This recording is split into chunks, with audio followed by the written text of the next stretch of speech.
শুভ সকাল সবাইকে। আশা করি সবাই ভালো আছো, সুস্থ আছো। আমিও মোটামুটি ভালো আছি।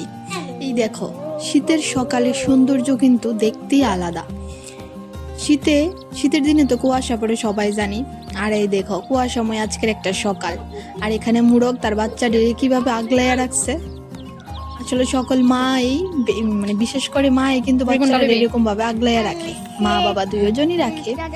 আর এখানে রুহিরে আমি কইতেছিলাম যে কোন ব্রাশটা নিব, তারপরে রুহি এখানে চুজ করতেছিল যে গ্রিন কালারটা নিব, গ্রিন আর ইয়েলো কালার যেটা এটা। তো আমি এখানে রুহিরে এটা খুললা দিলাম। দেখি তো ব্রাশটা দেখাও এদিকে। রুহি তো বেজান খুশি। এই ব্রাশটা দেখো, দেখাও, ভালোভাবে দেখতাছে। এদিকে ফিরে দেখাও। এর আগে একটা ব্রাশ দিছিলাম, এটা মানে এয়ার টাইট আর কি, এটারে বারে বারে এরকম ভাবে দাঁড়া করে আর রেখা দিত। আর নাড়াই তো যখন এটা পড়তো না, রুহি অনেক মজা পাইতো। তো এখন এটাই চেক করে নিতেছে আর কি, যে এখানে দাঁড়ো করাইলে এটা থাকবো কিনা। তো এখানে আমি রুহিরে কলকেট দিয়ে দিলাম। এখন রুহি ব্রাশ করে নিব। ব্রাশ করে সে এখানে সেটা দেখি যে এই দেখো, এখানে মাছ কিনতেছিল সবাই। আমি তো কই এত মানুষ কি কারণে, আসলে এখানে বাবা, কাকা, জ্যাঠা, দাদু, জেঠুমনি, মা সবাই। আর আমরা মাছটা যখন জেঠুমনি লয়ে যেতেছিল রুহি, এই দেখো আসলে ছোট না, বুঝে না। তো এখানে তারা মাছ কিনা নিল, আর আমি এখানে আয় পড়লাম হচ্ছে ফুল পাড়তে। এখন শীতের সময় এত বেশি ফুল ফুটে না, তবু যাই যে কটাই ফুটে এগুলি দিয়ে সিঁড়ি তো পুজো দিতে হইব। তারপর এখানে আছে দেখো একটা অপরাজিতা ফুল। আর এখানে এই অপরাজিতার এই লতাটা কি জানি ছিঁড়া দিছে। আর এই দেখো গাছটা মরে যেতেছে গা, লাল লাল হয়ে গেছে গা পাতাগুলিও। তো এখানে আয় পড়ছিলাম নীলকণ্ঠ ফুল পাড়তে। আমি 2-3টা পারতাছিলাম, আর রুহি কইতেছে মা আমি পারুম, আমি পারুম। এই দেখো আমি আবার কইতাছি, এখানে একটা জাম্বুরা গাছও আছে, বাতাবি লেবু যেটাকে বলে আর কি, এটার কাটাও আছে। আমি কইতেছিলাম এই দেখা সেটা পারতে, নাহলে কাটাগুলি আবার হাতে পড়বো। এখানে আই পড়ছি এই গাছটার মধ্যে। এখানে মোটামুটি ফুল ফুটছে। আসলে এটা বাইরের সামনের দিকে তো রোদ লাগে বেশি, এই কারণে মোটামুটি ফুল ফুটছে। আর এই দেখো এই ফুলটা আমি যতবারই দেখি, মানে এই ফুলটার দিকে চোখ সরাইতে পারি না। আমার কাছে এত ভাল লাগতেছিল এই ফুলটা। একই গাছে কিন্তু ওই ফুলগুলি হয়েছে একরকম, আর এই ফুলটা ফুটছে আরেক রকম। দেখো পাপড়িগুলি একদম এত বেশি লম্বাও না, ছোট ছোট এই পাপড়িগুলি।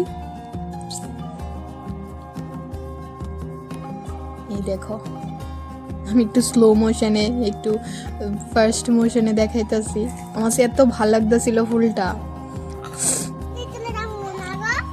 একটু গাছ নিয়ে এসেও দেখতেছিলাম, খুবই ভালো লাগতেছিল ফুলটা। ভাবছিলাম এটা নিয়ে একটা রিল বানাবো, কিন্তু হইছে না। আর দেখো এরকম হঠাৎ হঠাৎ যদি এত সুন্দর ফুল ফুটে, মানে বা এত সুন্দর ফুল দেখলেই মনটা কিন্তু আলাদা খুশি হয়ে যায়। তারপরে প্রায় 15-20 দিন পরে আমার গাছে একটা পদ্ম ফুল ফুটলো। আর এখানে হচ্ছে ওই ঘিয়া কালারের জবাগুলি, এটিও ফুটছে মোটামুটি। উপরে এখান থেকে নিচে একটা ডালে 2টি আসিল, তারপর উপরে এই দেখো 3টা। এইগুলি আমি পরপর পায়রা নিব। আর এখানে রান্না করে আয় দেখি দে মা মাছ ভাজতা ছিল। আর তরকারিটা মনে হয় আগেই রান্না করে রাখছিল, কিছু তরকারি আগে রান্না করে রাখছিল। আর এখানে দেখো ঝোলের তরকারি রেডি। এখানে মা ফুলকপি আলু দিয়ে সেরা ঝোল রান্না করে রাখছিল, তারপরে মাছ ভাজা সেরা। এই দেখো মাছটি ভাজি হইতেছে, মাছ ভাজা সেটা পরে দিয়ে দিব আর কি। আর এখানে এইগুলি বাসন আমার ধুইতে হইব এখন। এখানে দাদু ভাত খাইতেছে। তো আমি ভাবতেছিলাম যে আচারটা তো রয়েছে, আচারটা 2 দিন রোদ দেওয়া হয়েছে, আজকে একটু রোদ দিয়া তারপরে একদম একটা বয়ামে ভইরা রাখা দেব। তো যে কথা সেই কাজ, আমি আচারটা নিয়ে যাইতাছি রোদে। আমরা উঠানে মোটামুটি ভালোই রোদ থাকে, সারাদিনে রোদই কিন্তু থাকে। তো আমি এখানে একটা টিন আছে, এই টিনের উপরেই দিয়ে দিতেছি, যাতে ভালোভাবে মানে রোদটা লাগে আর কি, বা হিটটা যাতে লাগে আর কি। তারপরে রান্না করে সেটা দেখি আবার যে মা এখানে ধনিয়া পাতাগুলি বাচ্চা লইতাছে। আর এখানে তরকারিটা দিয়েও দিছে, এই দেখো মাছও দিয়ে দিছে। ফুটে উঠলেই ধনিয়া পাতা দিয়ে নামাই লেব। আর ঘরের মধ্যে আয়া দেখি যে বারান্দার দিকে রুহি এখানে খেলা করতেছে। রুহির বাচ্চারা লয়ে সেরা খেলা করে। আর এখানে দেখো এগুলি হচ্ছে খাসার দান, যে ওইগুলি আর কি কালো কালো হয়, এগুলি বারান্দার মধ্যে রাখছে আর কবুতর আয়া সেটা ছিটকায়া রাখছে, ছিটকায়া পালায়া রাখছে আর কি। আর এখানে রুহির বাচ্চারে ঘুম পাতাইতেছিল। তারপরে কিছুক্ষণ পরে আর কি আমি তো ওই রুহির কতগুলি কাপড় আছিল, জামা কাপড়, এগুলি ধুইলাম, ধুইয়া সেরে এখন আইলাম মেলতে আর ক্যামেরাটা বসাইছিলাম। আর রুহি বারে বারে একবার আয় একবার যা, একবার আয় একবার যা দাঁড়াইয়া থাকে। বাচ্চাদের দুষ্টামি আর সারাদিনও শেষ হইতো না। তো আমি এখানে একে একে জামা কাপড়গুলিও দিয়া দিমু। এখানে সোয়েটার সেট আছিল বোধহয় 3টা, তারপর একটা স্কার্ট আছিল, আর আছিল একটা টপও বোধহয় আছিল, না 2টা বোধহয় টপ আছিল। তো এইগুলি আমি একে একে মিল্লা দেবো।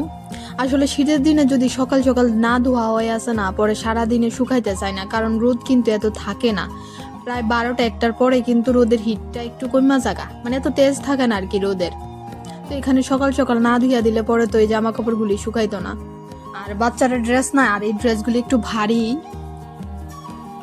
আর এখানেই দেখো আমরা ধান আইছিল, তো মা এখানে বন সারা উঠানি মিল্লা দিতাছিল। ধান 1-2 দিন রোদ দিয়া রাখছে, এখন বনগুলি রে মিল্লা দিতাছে। আর ওই যে কইলাম যে খাসার ধানগুলি এখানে মিল্লা দিছিল, আর হাঁস সেটা খাইতেছিল। তো আমি আইসে একটু দৌড়ানি দিছি। আর দুপুর বেলা এখানে আমরা খাওয়া দাওয়া শেষ সকালের, এগুলি আর ভিডিও করা হয়েছে না। তো দুপুর বেলা এখানে পড়লাম জলপাই আর হচ্ছে লবণ মরিচ দিয়ে খেতে। কার কার কাছে ভাল লাগে বলো, শীতের এই দুপুরের এই রোদের মধ্যে বইয়া সেরা জলপাই আমরা তো জলপাই কই, বাট শুদ্ধ ভাষাতে জলপাই আর লবণ মরিচ খাইতে। তো এই দুপুরবেলা আচারটা, দুপুরের পরে আর কি আচারটা রোদের টিকাই না, সেটা ভাবলাম যে এখন বয়ামে ভইরা রাখা দিই। তো এই বয়ামটার মধ্যে আছিল হচ্ছে কুমড়ার বীজ আর কি, কয়েকটা কুমড়ার বীজ আছিল, এটা পরিষ্কারই কুমড়ার বীজগুলি রেখা দিলাম। তো আমি আবার একটু হাত দিয়ে ভালোভাবে পরিষ্কার করে নিলাম, একটু ঝাঁকড়াইও নিলাম যদি কিছু থাকে। তো আমি এখানে আচারগুলিরে ভিতরে রেখা দিব আর কি। তারপরে কয়েকদিন পরে পরে হালকা একটু রোদ দিয়ে সেটা রাখলেই হয়ে যায় বগা। এই দেখো এখানে তো আমি একে একে রেখা দিতেছি। এটা মোটামুটি আমার 1 বয়ামের কাছাকাছি হয়েছিল। কার কার এই শীতের দিনের এই আচার খেতে ভালো লাগে বলো। আর দেখবা আচারের কিন্তু মেইনলি কিন্তু গরমের দিনই খাওয়া হয়, গরমে দুপুরবেলা বা বিকালবেলা খাওয়া হয় বেশি, মানে ভাল লাগে আর কি রোদের মধ্যে আচার খাইতে, আচার ভর্তা এগুলি খাইতে। আর আর কিন্তু আচার বানানোর জিনিসটি বেশিরভাগই থাকে কিন্তু শীতের দিনে। এই দেখো আমার মোটামুটি 1 কৌটো ভর্তি হয়ে গেছে, কালারটা খুবই সুন্দর হয়েছে। এই দেখো অনেকে তো সেদ্ধ করে বানা, বাট আমরা এগুলির সেদ্ধ করে বানাইছি না, এগুলি পাকাই আসছিল, হাত দিয়ে সেটা একটু করছি, আমারই আলাদা হয়ে গেছে গা। এখানে আরেকটা বয়ামে আমি এর আগে একদিন বানাইছিলাম যে ওইগুলি রাখছি। এই দেখো এগুলি বেশি একটু মোটামুটি শক্ত শক্ত হয়েছে আর কি। আর আর ওই সাইডের কৌটোটাটি একটু নরম নরম হয়েছে। আসলে দুইটার স্বাদ 2 রকম হইব। আমি এর আগে একদিন বানাইছিলাম, আর ওইগুলিও ছিল পরশুদিন বানাইছিল।